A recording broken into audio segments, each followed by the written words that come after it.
Dans ce tutoriel, je vais vous expliquer comment éditer un état de comparaison du réel par rapport à un budget. Afin d'atteindre des transactions d'édition d'état, sélectionnez sous le menu SAP Gestion comptable, Contrôle de gestion, Comptabilité analytique des centres, Système d'information, État de la comptabilité analytique des centres, Comparaison pré-budget par rapport au réel. Ici, nous allons choisir la transaction SALR 87 01 36 11 qui permet de comparer le réel par rapport à un budget et d'en mesurer les écarts. Dans la page suivante, nous allons renseigner différents champs afin d'éditer un état selon ces critères. Nous allons renseigner l'exercice comptable. Nous souhaitons analyser toutes les périodes de cet exercice.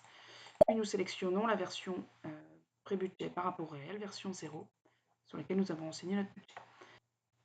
Nous allons ensuite renseigner le centre ou le groupe de centres pour lequel nous souhaitons éditer un état. Nous allons ici choisir le groupe G06 qui correspond au centre de profit de notre société Polyus. Il nous faut également renseigner une nature comptable ou un groupe de nature comptable pour éditer cet état. Nous avons également appelé notre groupe de nature comptable G06 dans la transaction de hiérarchie nature comptable que nous avons créée. Nous appuyons ensuite sur l'icône Exécuter de manière à afficher l'état. Nous retrouvons dans la zone de gauche la hiérarchie de nos centres avec notre centre de profit G06 auquel sont rattachés différents groupes de centres de coûts, centre de coûts primaire, notre groupe de centres de coûts auxiliaires indirects et nos groupes de centres de coûts auxiliaires SG&A. Sous chacun d'eux, différents centres de coûts primaires ou indirects ou SG&A. Nous pouvons donc ainsi regarder l'état pour chacun de ces centres. Nous avons ici le PNL global de la société Polyus avec donc, différentes colonnes représentant l'état du réel, l'état du budget et les écarts entre le budget et le réel, donc en valeur et également en pourcentage. Les produits et les charges sont affichés selon la hiérarchie des natures comptables que nous avons paramétrées via la transaction KH1. Nous voyons donc apparaître les produits et les charges par nature comptable, mais également par regroupement que nous avons paramétré. Par exemple, ici, un regroupement pour tous les revenus, un autre pour tous les coûts directs de production et également pour les SG&A. Nous obtenons donc à la fin un EBITDA et nous faisons apparaître également les CAPEX et Free Cash Flow. Nous retrouvons plus bas nos totaux en termes de réel et de budget.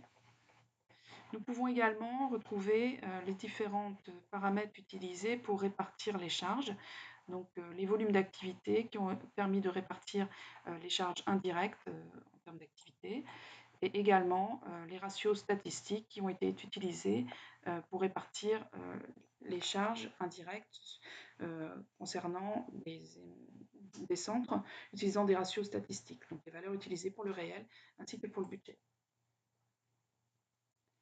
Il nous est également possible, via cet état, de retrouver le détail des charges réelles ou budgétées.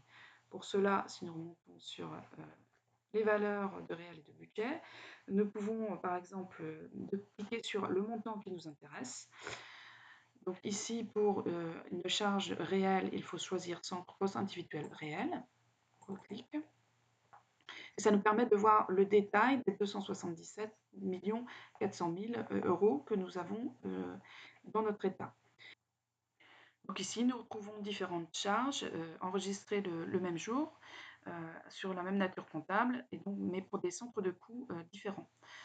Si nous souhaitons retrouver la pièce qui correspond à l'un de ces montants, il nous suffit également de cliquer. Et là, donc, on retrouve la pièce d'origine sur laquelle nous avons enregistré les consumables and spares donc sur différents centres de coûts. On peut revenir en arrière et faire la même chose pour du budget. Donc ici, par exemple, sélectionner ce montant.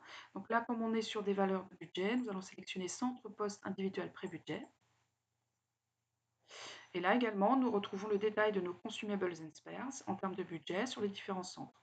Et nous pouvons également cliquer sur le montant qui nous intéresse pour trouver des données de budget qui ont été allouées sur ce centre de coût.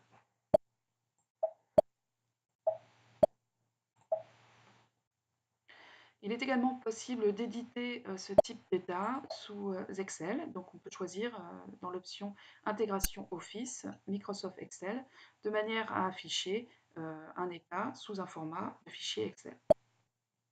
En termes d'affichage, nous pouvons effectuer également des groupements afin d'afficher seulement le résumé de notre PNL par groupe de nature comptable tel que nous avons défini. Nous pouvons quitter l'état en appuyant 2 fois sur la flèche verte ou avec /n.